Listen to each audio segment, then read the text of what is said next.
Greetings and salutations. This is Abe Abdelhadi with The Bitter Truth, where we may not have all the answers, but we're going to ask an awful lot of questions. You can also become a bitter pill or a spoonful of sugar by visiting patreon.com /The Bitter Truth, where you can get a ton of fabulous swag, including the book War is a Racket by Smedley Butler, which is not a long book.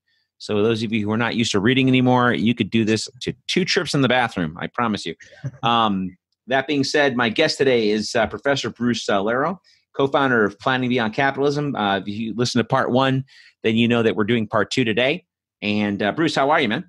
I'm great. I'm glad to be here. I'm glad you're here too, man. Big honor to have you. So let's kind of pick up where we left off. I mean, I know you had some thoughts on the DSA and kind of where you thought they were going and go from there. Well, okay. So what I would say is I don't care for DSA. I feel like they're a very manipulative organization. Since the 1970s, they were talking about, trying to be the left wing of the Democratic Party, and I think it's been a complete flop. Yeah. But what I have hope for is not the leadership, because a number of people have said to me, DSA, the local chapters are not the same as the national committee, and they're this and they're better. And what I've heard from people is that there's a division within DSA between the rank and file people and the older leadership. So there's like a division between the old guard of DSA and younger people. And my hope is that some of these people that are in DSA will get fed up with DSA's wanting to reform the Democratic Party and get the hell out and get involved in a third force outside of the party. And that's my hope for them, because they do have, I think last count, they had something like 60,000 people in there. Mm-hmm. And if a significant number of those people walked out, that's a lot of people. And, some of the people in DSA are good organizers. Sure. And getting them out of the Democratic Party and into something independently, I see that some of those folks are good organizers. The labor notes people are good organizers.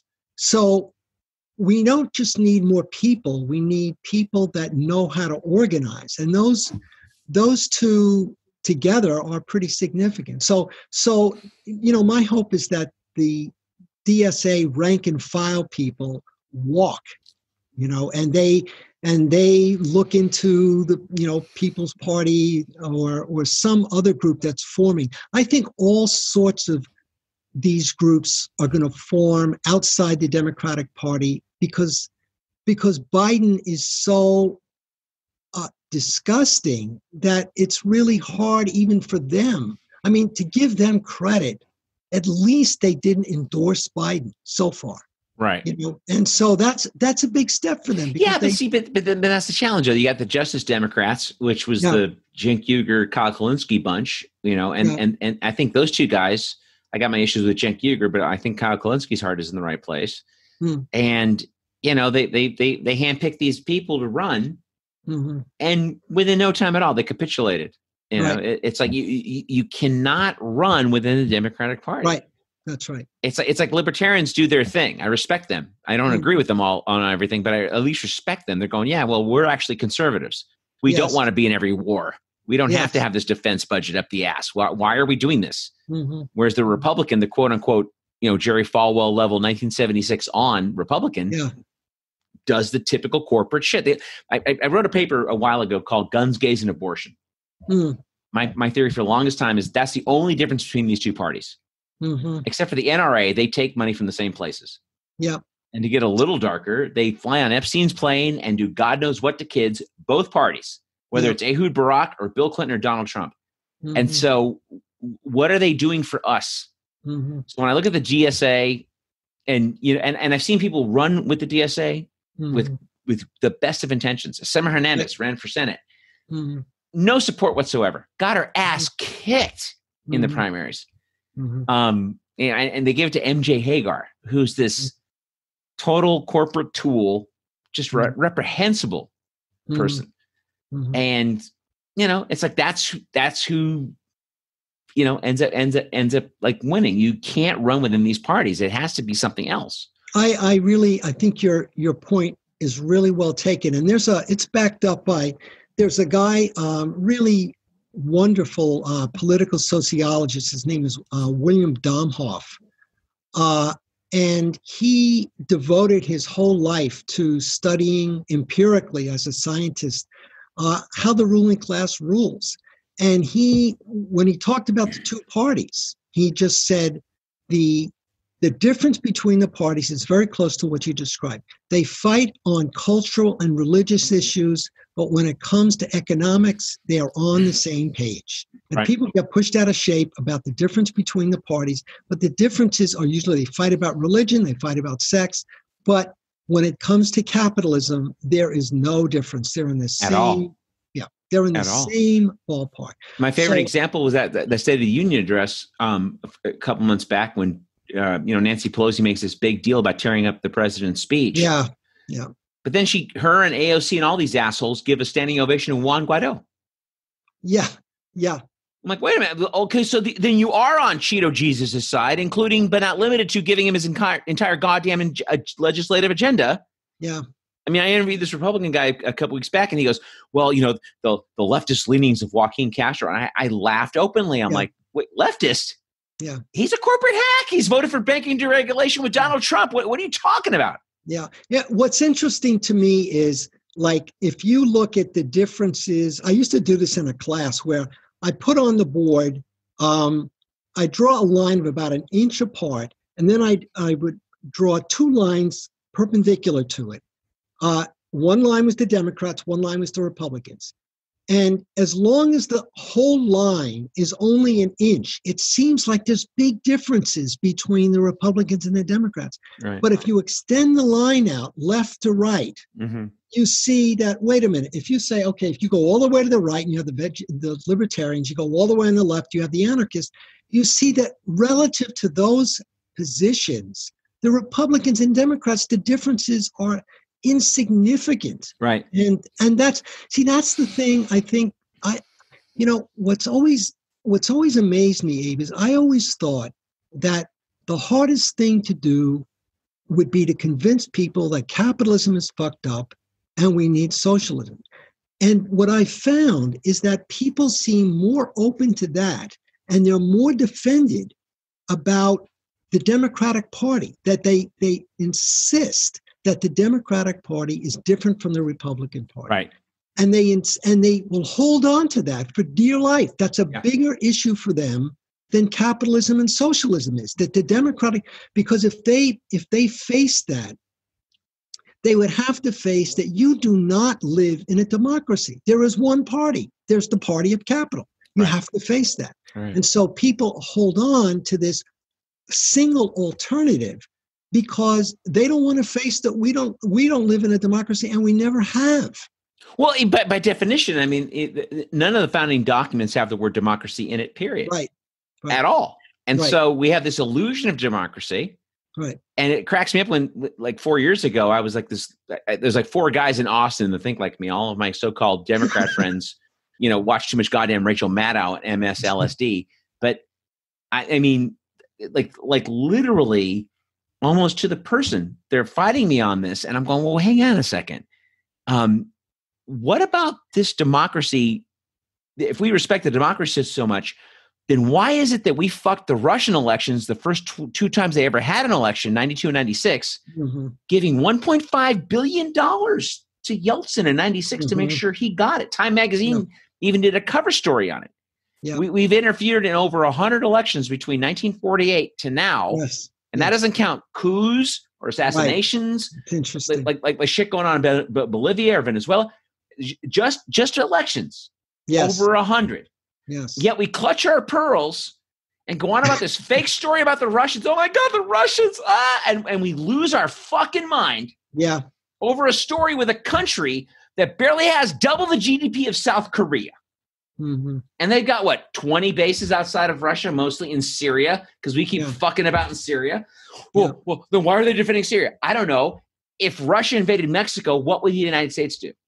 Mm-hmm. Nobody asks these questions. Right. Yeah, I think people's sense of foreign policy in this country is so bad that people don't even know where these countries are, let alone like what's going on with them.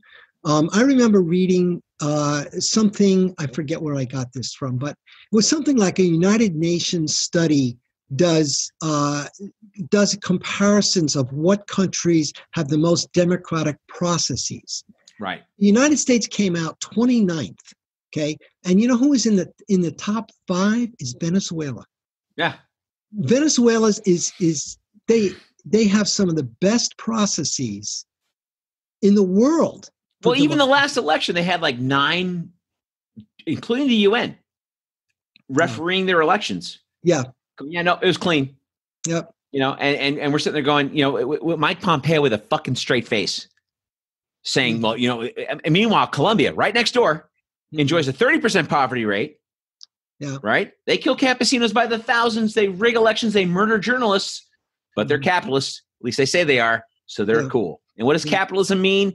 They give us their bananas and their cocaine and their coffee for free. And their people work for jack shit. That's what that means. I mean, my favorite example in all this shit when people like look at me like I'm doing card tricks in front of a dog is Salvador Allende in Chile, right? Anaconda Copper, they want it in. And he's like, fuck you guys, right? They put in Augusto Pinochet, this murderous general piece of shit, who in no short order is taking $500,000. He died worth $28 million. In 1990-91 when he finally resigned because of his cancer, right? Yeah. How many people did he kill? And we kept his army intact. We did everything that we were supposed to do to make sure that Anaconda Copper paid no money, no overtime. And we arrested Manuel Zelaya in Honduras in 2009 because he raised the minimum wage. That was his only crime. In his fucking pajamas. And that was Barack Obama and goddamn Hillary Clinton. So when people tell me about the Democratic Party, and then they wonder why I do this in person, which is why I'm probably single at this point in my life, it's just like, it drives me bananas. And a guy like you who's been around the block, who's seen this stuff, it's got to be doubly frustrating, especially when people think they can reform the Democratic Party from within. Yeah. Yeah, it is. But let's talk a little bit about I'd like to ask you a question. I mean, what are your thoughts about what I call the Sandinistas? I mean, what do you think? Right, I didn't invent that. I know. I saw it online. I thought it was funny. And then my friend got pissed at me when I said Sandinistas. He goes, that's an insult to Nicaraguans. I'm like, oh, come on. Have a sense of humor. But continue. Yeah. So what do you think? What's your sense about what they're going to do? I mean, because they're another big part of this. Yeah, they are. Yeah, they are. What do you think? I mean, I know my thoughts. What are your thoughts about what do you think is going to happen with them? What do you think they're going to do? Well, I'll be short and sweet because you're the expert, and I want you to be a smarty pants and talk. So I'll throw my 2 bits in there. But okay. In 2016, 68% of them voted for Hillary Clinton as they were told. Right. Robbie Mook, who was running Hillary Clinton's campaign along with John Podesta, got Bernie's email list. And right before the convention sent out this big unity email thing, to make sure everyone played ball at the convention, even though they blackballed most of his people and white sound noise cannon them, whatever. Yeah. I think this is going to be a bigger disaster, and I'm actually looking forward to the destruction of the Democratic Party. I think what's going to happen is, by pimping Joe Biden, the way they have been, he's going to be drooling into a diaper by August. Yeah. So they're going to pull, and this is something people look at me like cross-eyed when I say this. This is going to be like McGovern and Tom Eagleton in 1972. Okay. People always wonder why McGovern got his ass kicked. Well, he was already looking a little flip-floppy, a little soft. And then however Nixon got the info, they put out that Tom Eagleton, his vice presidential running mate, had a electric shock therapy. He went through several sessions of electric shock therapy. He was a sitting senator, Mm-hmm. And, none of his guys vetted him or whatever. So with it, and so McGovern was like, no. We're sticking by Tom. He's our guy. Well, a week before the election, they ditched Tom Eagleton and put in Sergeant Shriver, Kennedy by marriage, to be the VP guy. And of course, you know what happened with McGovern? He got his ass kicked. He took one state. That was the end of it. And so I see with the Sandinistas, I see a smaller percentage going for Biden, even fewer going into the election after they replace him with, say, Hillary Clinton or Andrew Cuomo. Yeah. And I don't think the Sandinistas are as dialed in and bought in and owned as they were last time. A lot of those people were woke. No offense. They didn't know any better. Yeah. And without one shred of evidence, thought Hillary Clinton was better, quote unquote, than Donald Trump, when they really were the same person with a couple of Supreme Court justices. So that's my short answer to that. Is I think this is going to be the end of the Democratic Party, because Trump will win again. Especially he's running left of the Democrats now. Right. He'll probably have a UBI and Medicare for all by the end of summer, by executive order even. Which means all the red states that think that's socialism are going to love him because they're helping him out. They're getting help. They got a check coming in all of a sudden. Yeah. So that's just the short answer of that. But I honestly think, yeah. So, yeah, I mean, the problem for me is like wanting to see them get out of, I think they're not really attached to the Democratic Party. They're attached to Bernie. Right. And they're attached to Bernie, and they want Bernie to win. But if Bernie decided to get out, which he's not going to do, and he's already committed to not doing that, if he said, I've had enough of this shit, I'm going to form my own party, people would follow them. People don't give a fuck about the Democratic Party. Oh, in a minute, but he won't do it though. No. But so they're left with, what do we do now? So there's going to be a percentage of them that are going to say, fuck the whole system. I'm not voting at all. Some will be stupid enough to vote for Biden. My hope is that a larger percentage of them will look for another party or some independent combination of the kind of things we've talked about, with whether it's the Movement for a People's Party or it's Labor Notes or it's Occupy, all these things together. But for me, what's hard is I go on Bernie or Bust sometime, and I just read, some of their stuff, and I comment on them along the way. And what's the most painful thing is I can't say to them, look, here is a working class party. We're new, we're building. It's like I don't have something to show them to say this is where you can go. So, that's our challenge. And I think, as I said before, I think the next 6 months might pull something together that we wouldn't imagine happening because of the coronavirus. I think that this is going to make people think more organizationally than they might, because they can't go back into la-la land and forget about the whole thing, because the economic conditions are so bad now. Well, see, and to your point, though, I think the bigger challenge too. I mean, I've been doing this in person and online. People who don't know who Joe Biden is. Yeah. And they say anybody better than Trump. Yeah. I'm like, really? Pol Pot? Is Pol Pot running? Because I think I think you might think he's better than Trump. He's only killed 2 million people, whatever. I mean, the challenge I have with a lot of these folks is, for example, I'll say, well, then you must like the current prison system. Black people, brown people. And they go, well, what do you mean? I go, Biden wrote the crime bill, co-authored the crime bill. Yeah. If you like the modern prison system, which I think we can all agree is modern day slavery, then so you must like that system because Biden wrote that. Right.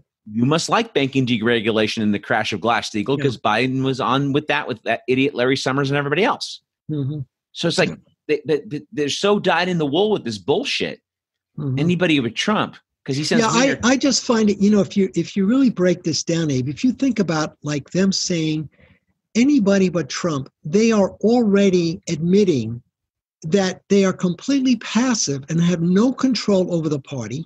They don't even fight for a particular candidate. They just give the Democratic Party whoever they're running, and no matter how bad they are. And this includes people like Noam Chomsky. Noam Chomsky. Please right? Go. He's every 4 years. He's an anarchist. 3 out of 4 years, and then an election year, he starts talking about the Democratic Party. How far, when you say, anybody but Trump, how far do you go? Suppose they pick some CIA Democrat.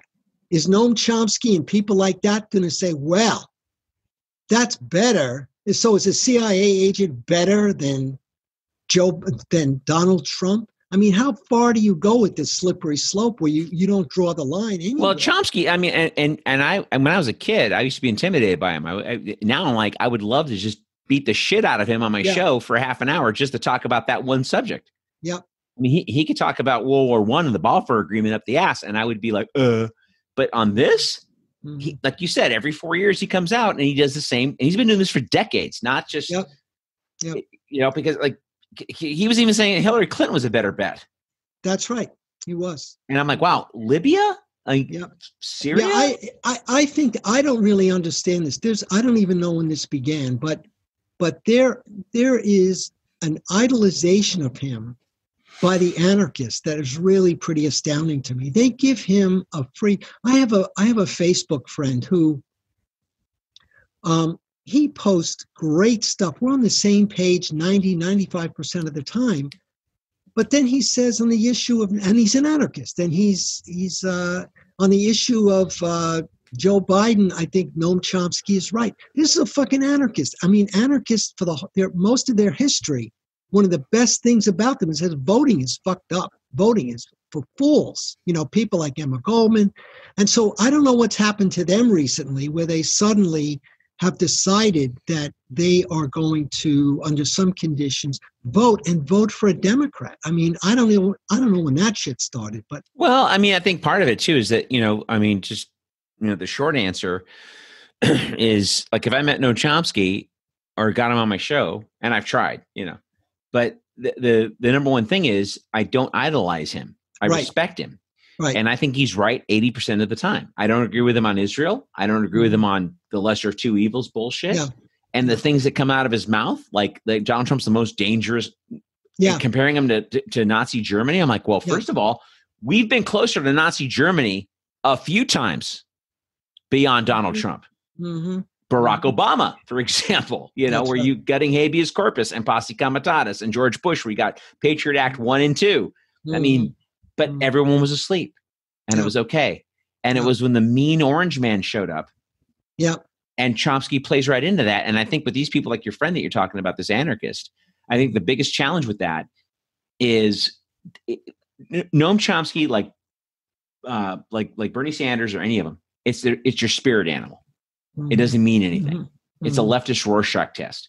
So just because you agree with Chomsky on 70% of the things, there's nothing that makes the record go, Yes. The first time about 10 years ago, I saw Chomsky speak on Israel, and I was a Chomsky, like I almost got a tattoo, right? And the first time I saw him speak on Israel was about 10 years ago on some YouTube thing. I'm like, what the fuck? Yeah. The end of Israel as we know it. Yeah, because Israel sucks, bro. I'm sorry. If you want, there's no two-state solution. You're a fucking liar. The only way we could do this is a right to return and give Arabs the right to buy land at least, because I don't want to kick out 70 years of people that, 2 or 3, 4 generations, they didn't do anything wrong. They're just sort of, their granddaddy got in there. Whatever. That's a bigger conversation. But to sit there and say, oh, it will mean the end of Israel as we know it. Yeah, dipshit, because the end of Israel as we know it would be good. Because right now they're Iran. This is the thing. They're a theocracy. They are Iran. We keep going on about Iran. Israel's a theocracy. If you say you're the Hebrew's your language, and you're the Jewish state, by definition, no longer democracy, because there's a black guy in this country right now that has the same ID that I got. He doesn't have a blue or green ID with several levels that they're subject to the whims of a soldier that stops you at a checkpoint and can shoot you or not shoot you. Yeah. Versus, whereas with Gaza and West Bank, I got family in the West Bank. And, and they're lucky. They live in this little tucked away village. So they can armchair quarterback this whole thing forever and ever. But like the rest of the Arabs that live there, the rest of the Palestinians that live there, They're fucked. And it's been nothing but a complete imperial colonial consolidation. Mm-hmm. So when Chomsky says this shit, it drives me fucking bananas. Yeah. And when people go, oh, Chomsky said it. Well, fuck Noam Chomsky. Yeah. 10 minutes, because I don't buy this shit either. Yeah.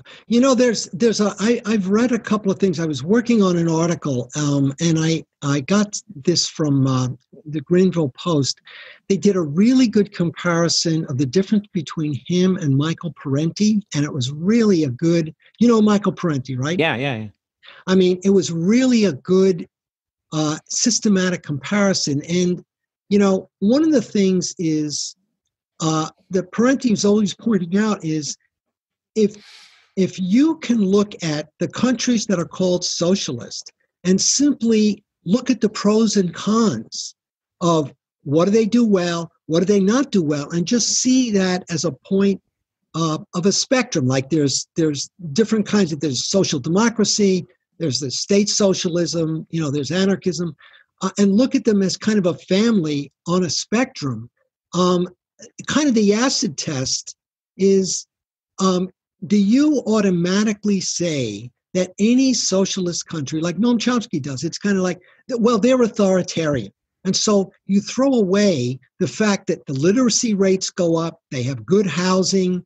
Right. They're not in poverty. Those are real, those are real advances. And it's important to say, to defend those without saying that, like I wouldn't say that, okay, China, there's some people that will say like, well, China's really a socialist country, and, and they go through all these contortions about why it's still a socialist country. I mean, I don't think, of course, there's big class divisions, they have worker strikes, but they have done some good things. Sure. So I think just looking at these countries dialectically, just saying, okay, there's each of these have pros and cons. That's a big scandal for all the ruling classes want us to just one way or another go along with their foreign policy program and not use our own critical thinking about, well, wait a minute, like, so China, it's like for China to be trying to go off the dollar, I think that's a good thing. For Russia to be going off the dollar, that's good because it undermines this one world U.S. domination. So even if they have their internal domestic problems, internationally, it's good what they're doing. Well, see, and to your point really quick. So in the last couple of years, Russia has cashed in 100% of U.S. T-bills. They own no more U.S. debt. They're done. Yep. And China is up to about 20% of U.S. T-bills, the highest they've ever been. Because they always hover between 5-6%. They're a little cash strapped. They get, but they're up to 20% and probably counting. Yep. And about a year and a half ago, China is off the dollar on most things. They have the petro yuan. Yes. And they're buying soybeans from India, which they could have always gotten cheaper, but now they're doing it because we fucked them on these tariffs. So kind of to your point, piggybacking on what you just said, how much longer do you think the United States can be a reserve currency? Because that's about what keeps our shit going. Yeah. That's how we can be in 149 countries, support 73% of the world's dictators, bomb the shit out of everybody, take their stuff for free. When that reserve currency goes away, and we're already a third world country, it's going to probably be a developing nation by 2025. So, like, what are your thoughts on us maintaining reserve currency status? Isn't that like a vote? And we have a debt to income ratio that's really high. And what I understand is the last time we voted on this a few years back, we almost missed it by 2 countries because our debt to income ratio is so high. And now it's higher because China's cashing in debt, Russia's cashing in debt. We're losing that hegemony. So, I mean, what are your thoughts on? Well, I mean, I think, connecting this up to what we've been talking about earlier about all the different pieces of what can be an alternative to the Democratic Party in this country, there could be some sort of international relationship between the forces that are fighting to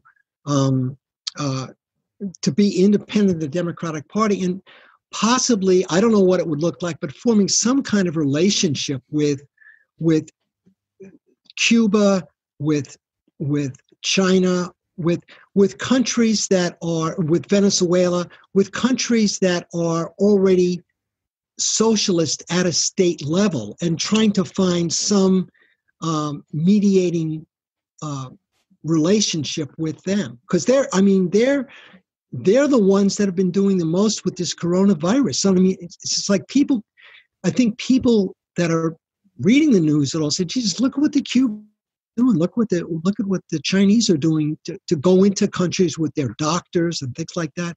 Maybe they're not so bad, you know." So I don't know what some kind of international relationship with them would be between us and them. I don't know what that would look like, but that's another part of this. But isn't that the crux of American exceptionalism, though? I mean, we do this shit all the time. I mean, what pissed me off about Venezuela and Bolivia the last couple of years is we've had examples in our lifetime, my lifetime, the last 20 years. I mean, yeah, I could bore you silly about the Maine and the Spanish-American War. Okay. You're not going to give a shit. No one's going to give a shit. Well, that happened before we were born. Right? You know, like no one gives a fuck about Vietnam. Either. Yes. When I was a kid, Vietnam was a big deal, right? No one gives a shit. So, but in the last 20 years, we've had example after example after example of being lied into every fucking military adventure that we've gotten into. And with a straight face, people will tell me, well, you know, Maduro's a bad guy. Yeah. Really? And it's our business. Why? We support 73% of the world's dictators. And this one guy we got to go after? Yeah. Bolivia? Yeah. Like, really? Well, he's been there for 14 years. Well, Angela Merkel's been there for 15 years. Yeah. I guess we should knock out Germany. Yeah. Based on your metric. Yeah. You know what's interesting, Abe? You know, I do a class on brainwashing and propaganda.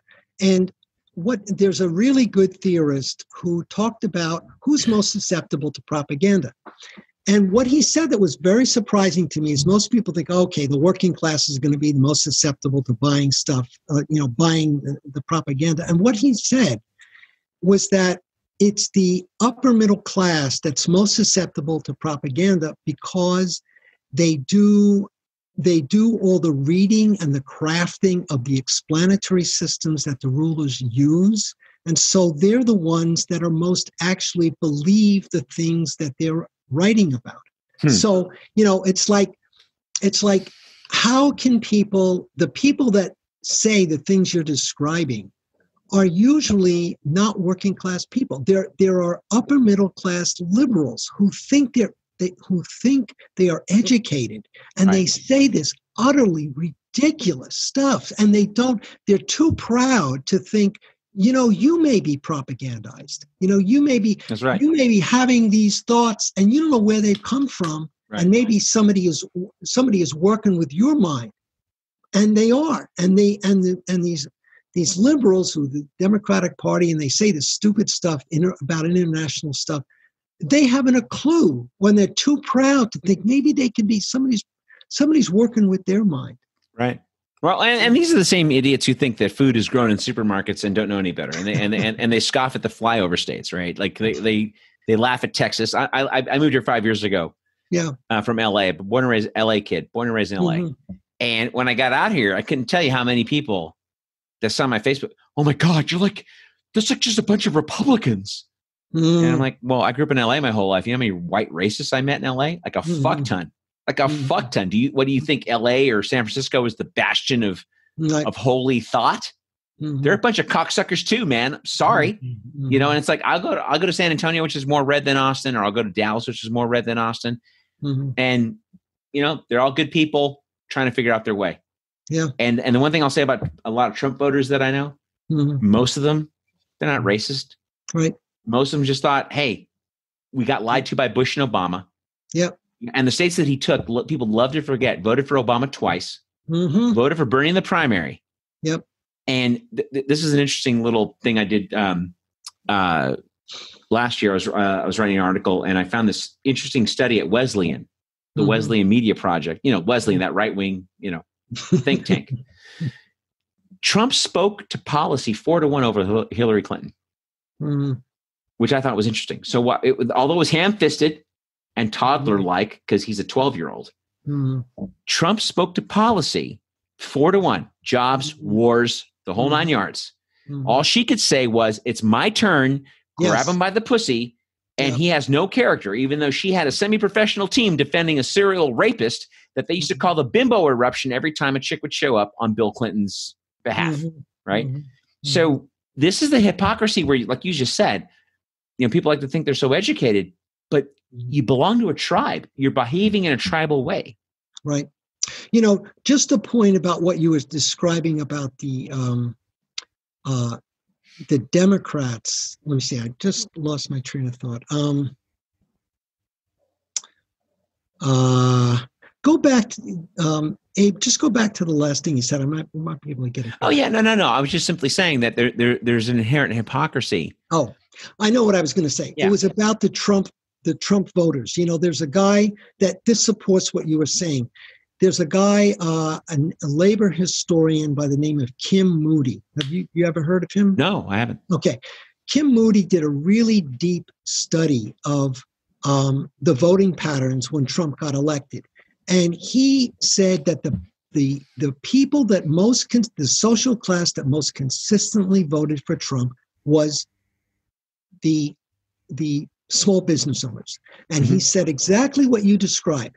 The white working class people, many of them voted for Obama, and they voted for Obama twice. Obama didn't deliver the goods. So they figured, fuck them.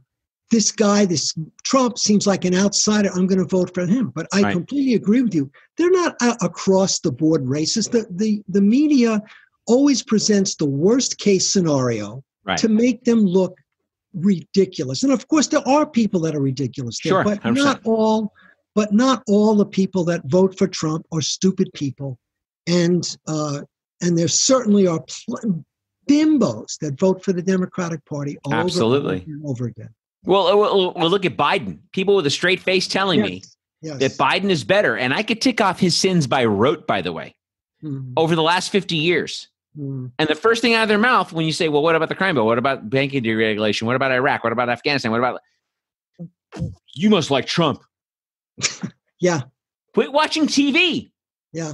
I mean, Rachel Madcow is a fucking villain, and she does no different than the Fox News guys. Yes. When Obama took over in 2008, Fox News went through the roof. Hannity and O'Reilly were the number one guys. Right? And then when Trump took over, it's like, oh, well, the 2 minutes of hate, right?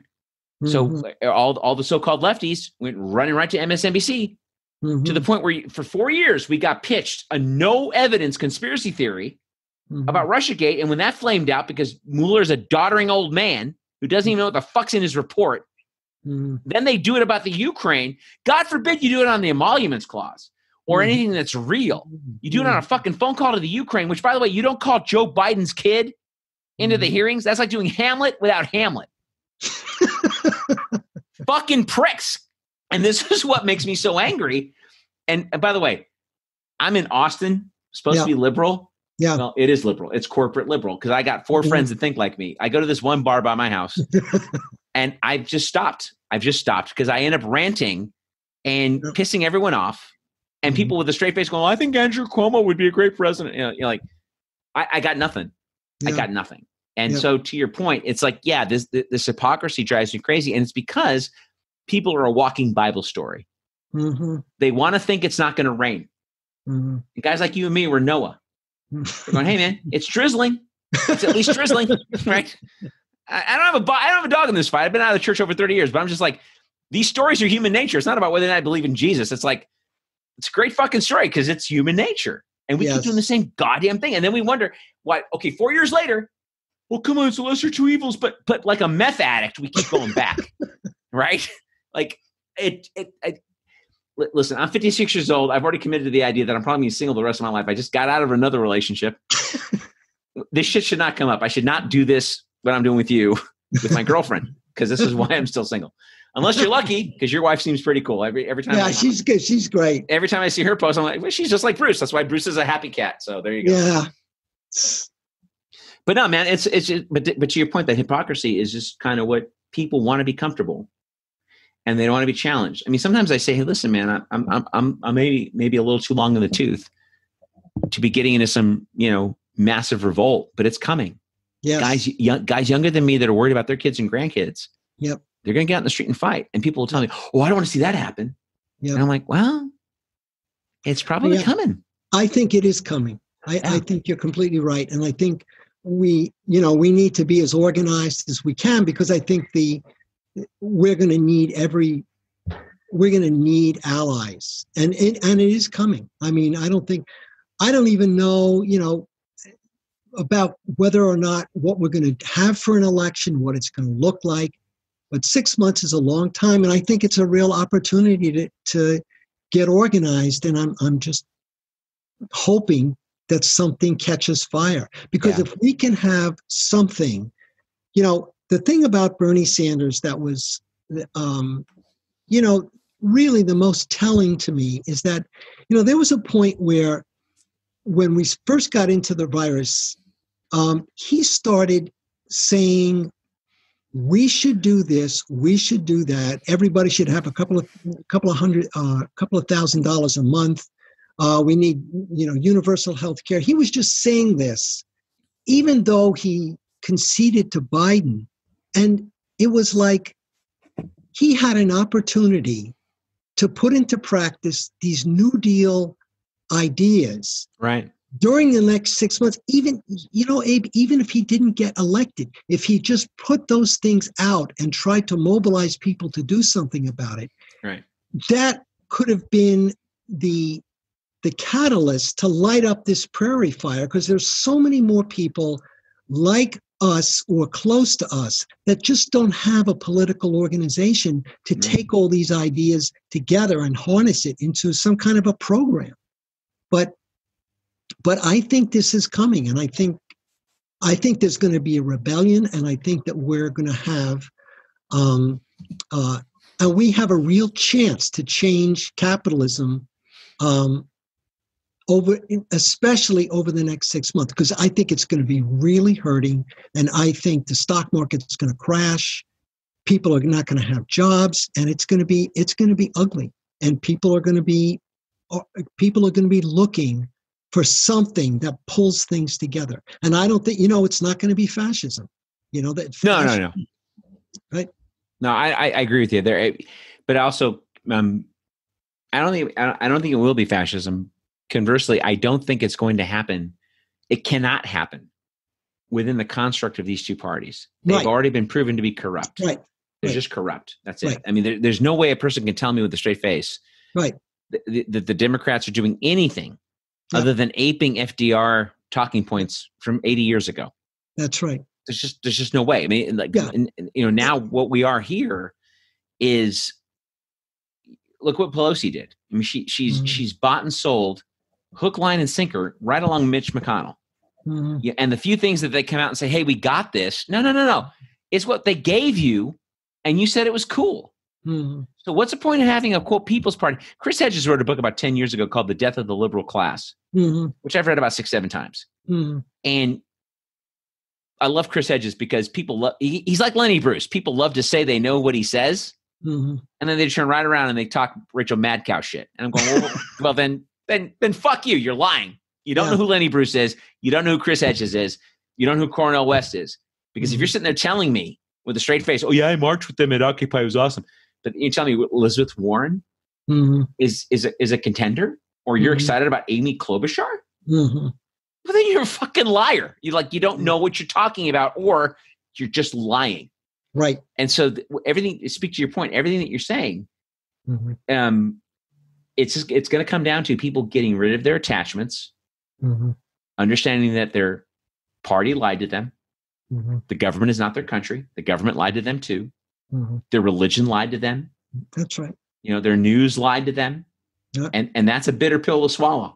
And if you've had that kind of a quadrophenia moment where you realize that, you've been a mod all this time, but the ace face really works at the hotel. Yep. Right. And he just gives in the same way everyone else does. Well, then you have to go ahead and accept the fact that your party has lied to you. Right.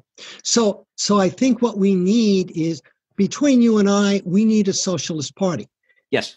What might happen will be a party will form. It won't be called socialist, Right. but it will have the things that we're talking about. And, Okay. who cares if it's not called what we'd like it to be called? No. You know? Right. But right. I think that's what we need. It's a working class party that promotes socialism, and whatever the name is called, that's what we need. I mean, maybe it'll be called People's Party. I don't know what it'll be.